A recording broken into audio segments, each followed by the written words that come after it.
Hi, my name is Hannah Brown, and this is my bibliography video for SPCE 638.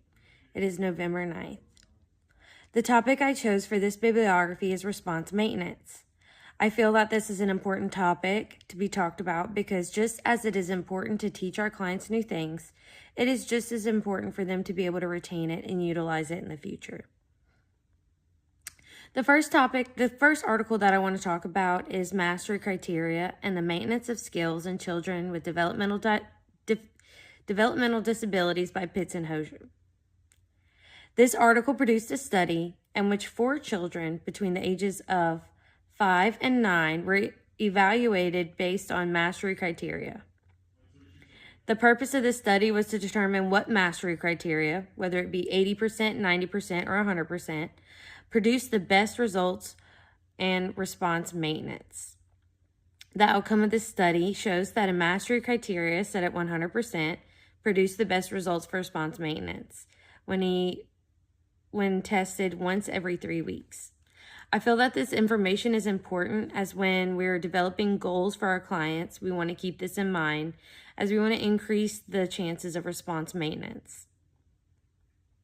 The next article that I want to talk about is the effects of mastery criteria on maintenance, a replication with most to least prompting by Longino and Associates.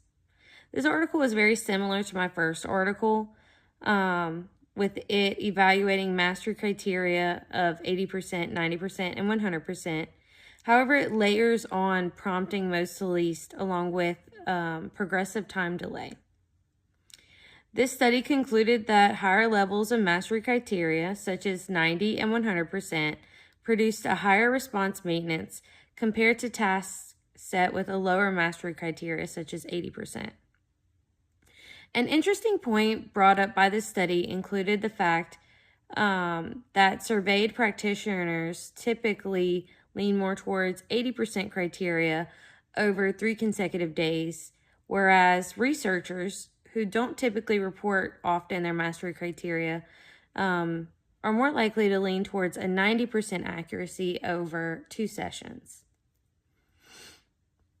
The last article that I will be covering is a preliminary analysis of mastery criterion level, the effects on response maintenance by Fuller and Fennup. This specific article was a little bit different than the others as it evaluated a mastery criteria of 50%, 80%, and 90% to determine the effects on response maintenance.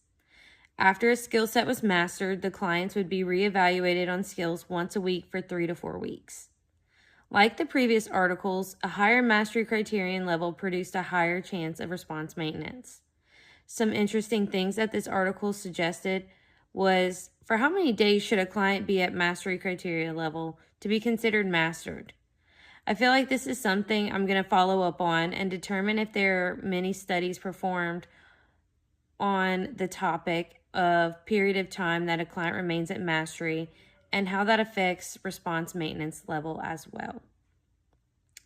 I would like to thank you for listening to my bibliography video, and if you have any questions or concerns, please feel free to reach out to me.